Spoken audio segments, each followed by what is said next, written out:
ആ അങ്ങനെ മതി. ഇങ്ങോട്ട് എടുത്തോ, ഇങ്ങോട്ട് കൊണ്ടുവരും.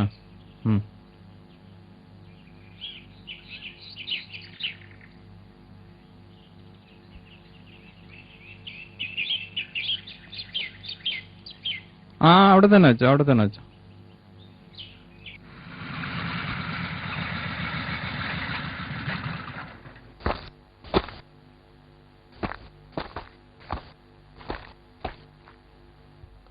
മൂസാജിയുടെ വീടല്ലേ? അതെ, മുസാജിയുടെ വീട് തന്നെയാണ്. ആചാര്യ വീടല്ല, മില്ലില. ഞങ്ങൾക്ക് ആചാര കാണണ്ട, അയാളെ മകനില്ലേ? മകനപ്പുറത്ത് പറമ്പില. ഓ, വിളിക്കണോ? പോയിക്കോളാം. ഇതിലെ പോയാൽ മതിയല്ലോ അല്ലേ? വൈകിത് അതില്. ഓ,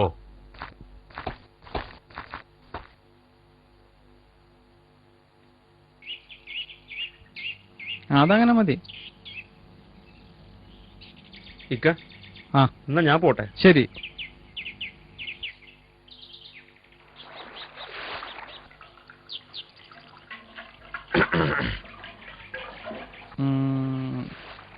നിങ്ങളെ മനസ്സിലായില്ല.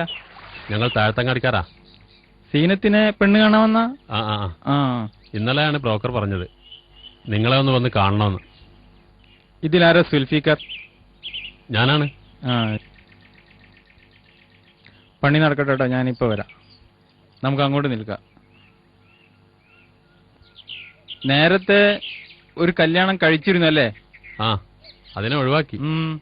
എന്ത് ഒഴിവാക്കാൻ കാരണം? അത് പിന്നെ പറഞ്ഞോളൂ, ഇവിടെ നമ്മൾ മാത്രമേ ഉള്ളൂ.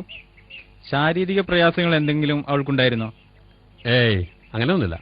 സ്വഭാവത്തിലും പെരുമാറ്റത്തിലും എന്തെങ്കിലും? ഏയ്. മാനസിക രോഗം അല്ലെങ്കിൽ മാറാരോഗം എന്തെങ്കിലും? ഒന്നുമില്ല. കുട്ടികളില്ലാത്തതുകൊണ്ടാണോ? അതിന് കല്യാണം കഴിഞ്ഞിട്ട് 6 മാസമല്ലേ ആയുള്ളൂ. സാധാരണഗതിയിൽ വിവാഹമോചനം നടക്കുന്ന കാരണങ്ങൾ ഇതൊക്കെയാണ്. ഇതൊന്നുമല്ലെങ്കിൽ പിന്നെ എന്താ കാരണം? എന്റെ ഗ്ലാമർ വെച്ച് നോക്കുമ്പോ എനിക്കവൾ ചേരില്ലെന്ന് എന്റെ സുഹൃത്തുക്കൾ പറഞ്ഞു. ഈ സുഹൃത്തുക്കളാണോ? എങ്ങനെയാ സുഹൃത്തുക്കളെ അവൾ ഇവന് ചേരാതായത്? അവൾക്ക് ഇവന്റെ അത്ര നിറം പോരാ. നീയും നിന്റെ വീട്ടുകാരും പോയി കണ്ട് ഇഷ്ടപ്പെട്ട ശേഷമല്ലേ ഈ വിവാഹം നടന്നത്? അതുപോട്ടെ, 1 മാസമല്ലേ ആയുള്ളൂ തൊലാക്ക് ചൊല്ലിയിട്ട്. എന്താ ഇത്ര പെട്ടെന്ന് മറ്റൊരു ആലോചന? ഇവൻ കല്യാണം കഴിച്ചപ്പോ 1 ലക്ഷം രൂപയും 50 പവനും സ്ത്രീധനം വാങ്ങിയിരുന്നു. ആ കാശൊക്കെ തീർന്നുപോയി. ഇപ്പൊ അത് തിരിച്ചു കൊടുക്കണം. 2 മാസത്തെ അവധിയേ ഉള്ളൂ. ആ 1 ലക്ഷം രൂപ എന്ത് ചെയ്തു? കല്യാണത്തിന് എന്തെല്ലാം ചെലവുകളുണ്ട്. മഹർ വാങ്ങാൻ 18,000 രൂപ, ഡ്രസ്സിന് 12,000 രൂപ, കല്യാണ ചെലവുകൾ 40,000 രൂപ, വീഡിയോ പിടിച്ചതും ആൽബത്തിനും കൂടി 6,000 രൂപ, പിന്നെ സൽക്കാരങ്ങള്, ടൂറ്. 1 മാസം കൊണ്ട് 1 ലക്ഷം രൂപ തീർന്നതറിഞ്ഞില്ല. എന്നാ പിന്നെ നിങ്ങൾക്ക് പോകാം.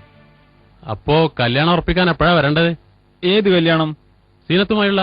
ഓ, നീയും നിന്റെ വീട്ടുകാരും പോയി കണ്ട് ഇഷ്ടപ്പെട്ട ഒരു കുട്ടിയെ കല്യാണം കഴിച്ചിട്ട് 6 മാസം കൂടെ പൊറപ്പിച്ച ശേഷം നിറം അല്പം കുറഞ്ഞു പോയെന്ന് നിനക്ക് ബുദ്ധി ഉപദേശിക്കുന്ന ഈ മണ്ടന്മാര് പറഞ്ഞപ്പോ ആ പാവം കുട്ടിയെ വിവാഹമോചനം നടത്തിയ ആണും പെണ്ണുമല്ലാത്ത നിനക്ക് സീനത്തിനെ കല്യാണം കഴിക്കണമല്ലേ? എന്നിട്ട് സ്ത്രീധനം വാങ്ങി ആദ്യ ഭാര്യയുടെ കടം വീട്ടണം. അപ്പോൾ പിന്നെ മഹർ വാങ്ങാനും ടൂർ പോകാനും വീഡിയോ പിടിക്കാനൊന്നും കാശ് വേണ്ടേ? ഓ, കൂടുതൽ സംഖ്യ സ്ത്രീധനം വാങ്ങിയാൽ മതിയല്ലോ അല്ലേ? ഇതൊക്കെ പറഞ്ഞ് നാണം കെടുത്താനാണോ ഞങ്ങളെ കൊണ്ട് വിളിപ്പിച്ചത്? പിന്നെ നീ എന്താ കരുതിയത്? ഇപ്പൊ തന്നെ സീനത്തിനെ കല്യാണം കഴിച്ച് 2 ലക്ഷം രൂപയുമായി തിരിച്ചു പോകാമെന്നോ?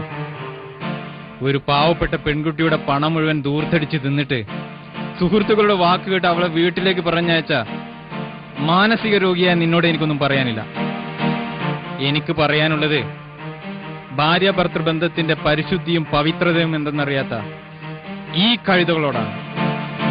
ഈ ലോകത്ത് എന്തൊക്കെ അക്രമങ്ങളും അധർമ്മങ്ങളും നടമാടിയാലും ഇബ്ലീസിന് തൃപ്തി വരാറില്ല. എന്നാൽ ഇബ്ലീസ് ഏറ്റവും കൂടുതൽ സന്തോഷിക്കുകയും പൊട്ടിച്ചിരിക്കുകയും ചെയ്യുന്ന ഒരു സന്ദർഭമുണ്ട്. ഏതാണെന്നറിയോ?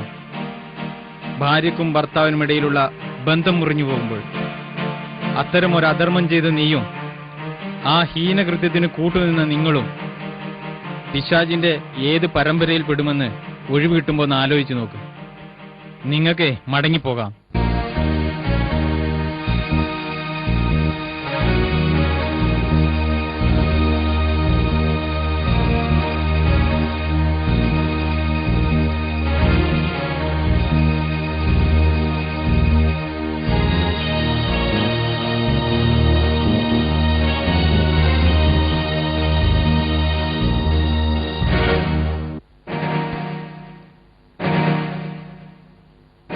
നിന്റെ കൊച്ചുമുതലാളിയോട് പറഞ്ഞേക്ക് ഞങ്ങൾ ചില കണക്കുകൾ തീർക്കാൻ വീണ്ടും ഇവിടെ വരുമെന്ന്.